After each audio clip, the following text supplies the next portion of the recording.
Assalamualaikum warahmatullahi wabarakatuh.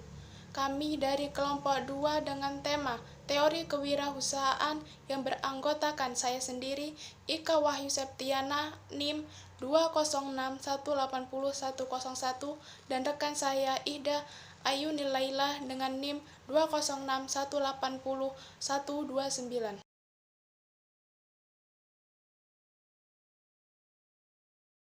Baik, kami akan menjelaskan yang berkaitan dengan yang pertama pengertian kewirausahaan, yang kedua konsep-konsep dasar kewirausahaan, yang ketiga teori-teori kewirausahaan, dan yang keempat kreativitas dan inovasi kewirausahaan.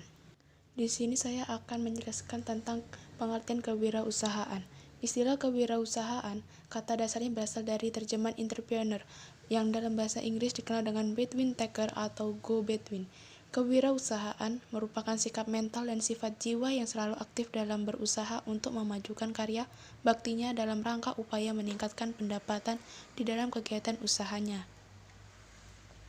Selain itu, kewirausahaan adalah kemampuan untuk menciptakan sesuatu yang baru dan berbeda, melalui berpikir kreatif dan bertindak inovatif untuk menciptakan peluang dalam menghadapi tantangan hidup. Ada beberapa konsep hakikat penting kewirausahaan, yaitu sebagai berikut. Yang pertama, menurut Ahmad Sanusi, kewirausahaan adalah suatu nilai yang diwujudkan dalam perilaku yang dijadikan dasar sumber daya, tenaga penggerak, tujuan, siasat, kiat, proses, dan hasil bisnis. Yang kedua yaitu menurut Dratzker, kewirausahaan adalah suatu kemampuan untuk menciptakan sesuatu yang baru dan berbeda. Selanjutnya yang ketiga yaitu menurut Zimmerer, kewirausahaan adalah suatu proses penerapan kreativitas dan inovasi dalam memecahkan persoalan dan menemukan peluang untuk memperbaiki kehidupan. Selanjutnya yaitu konsep-konsep dasar kewirausahaan. Konsep entrepreneurship mulai diperkenalkan pada abad ke-18 di Prancis oleh Richard Cantillon. Pada periode yang sama di Inggris juga sedang terjadi revolusi industri yang melibatkan sejumlah entrepreneur. Konsep dasar kewirausahaan merupakan titik awal dalam memulai suatu usaha dan juga menentukan berhasil tidaknya suatu usaha yang sedang dirintisnya. Selain itu, dengan wirausaha, seseorang akan berusaha mandiri, kreatif, dan inovatif agar usahanya dapat diterima di masyarakat.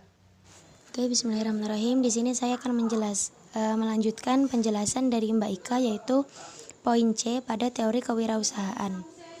Dalam dunia ekonomi, istilah wirausahaan berkaitan dengan teori ekonomi yang ada.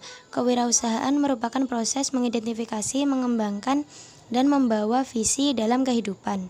Visi yang dimaksud berupa ide yang inovatif, peluang, dan upaya dalam menjalankan suatu kegiatan. Kemudian beberapa teori kewirausahaan diantaranya adalah sebagai berikut. Yang pertama yaitu teori neoklasik, yaitu teori ini memandang perusahaan sebagai sebuah istilah teknologis di mana manajemen hanya mengetahui biaya dan penerimaan perusahaan dan sekadar melakukan kalkulasi matematis untuk menentukan nilai optimal dari variabel keputusan. Kemudian selanjutnya yaitu teori Kirzerian Entrepreneur. Dalam teori ini, Kirzer menyoroti tentang kinerja manusia, keuletannya, keseriusannya, kesungguhannya dalam berusaha, sehingga maju mundurnya suatu usaha tergantung pada upaya dan keuletan sang pelaku usaha. Kemudian yang ketiga yaitu teori Schumpeter's Entrepreneurs. Kajian Schumpeter's lebih banyak dipengaruhi oleh kajian kritisnya teori keseimbangan. Menurutnya, untuk mencapai keseimbangan diperlukan tindakan dan keputusan aktor ekonomi yang harus berulang-ulang dengan cara yang sama, yang menurut Schumpeter's disebut sebagai situasi statis, dan situasi tersebut tidak akan membawa perubahan. Kemudian selanjutnya yaitu teori Austrian School. Masalah ekonomi mencakup mobilisasi sosial dari pengetahuan yang tersembunyi, yang terfragmentasi dan tersebar melalui interaksi dari kegiatan para wirausaha yang mempunyai eksistensi. Seorang wirausaha akan mengarahkan usahanya untuk mencapai potensi keuntungan, dan dengan demikian mereka mengetahui apa yang mungkin dan yang tidak mungkin untuk dilakukan. Artinya, seorang wirausaha harus selalu mengetahui pengetahuannya.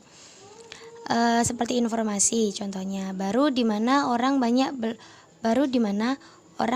belum mengetahuinya, dan pengetahuan atau informasi baru tersebut dimanfaatkan untuk memperoleh keuntungan. Penemuan pengetahuan tersembunyi merupakan proses perubahan yang berkelanjutan. Proses inilah merupakan titik awal dari pendekatan Austrian terhadap kewirausahaan. Kemudian selanjutnya yaitu kreativitas dan inovasi kewirausahaan. Dalam dunia wirausaha, kreatif dan inovatif mempunyai arti yang saling berkaitan. Kreatif adalah memiliki daya cipta atau berdaya cipta. Sedangkan inovasi dapat diartikan berdaya perubahan atau pembaruan. Inovasi adalah menciptakan sesuatu yang belum ada menjadi ada. Untuk menjadi wirausaha yang berpikir kreatif dan inovatif, maka ada beberapa persyaratan yang harus dimiliki, yaitu yang pertama, perlu dipersiapkan pendidikan formal atau informal mengenai entrepreneurship atau berkewirausahaan. Kemudian yang kedua yaitu usaha. Kumpulkan sebanyak mungkin ide, jangan dievaluasi terlebih dahulu.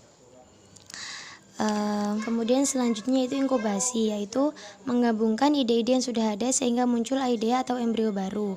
Kemudian yang keempat yaitu pengertian, memahami persoalan atau permasalahan secara mendalam. Kemudian yang terakhir yaitu evaluasi, yaitu pilih yang terbaik dari segi biaya, hukum, dan sebagainya. Baiklah, kurang lebih seperti itu penjelasan dari kelompok kami. Kurang lebihnya kami mohon maaf atas segala kekurangan, karena kelebihan datangnya hanyalah dari Allah dan kekurangan murni dari kami semua. Untuk selanjutnya, mari bersama kita ucapkan hamdalah, alhamdulillahirrabbilalamin atas terlaksananya pertemuan kita pada hari ini. Cukup sekian, wabillahi taufiq wal hidayah wal akhir. Wassalamualaikum warahmatullahi wabarakatuh.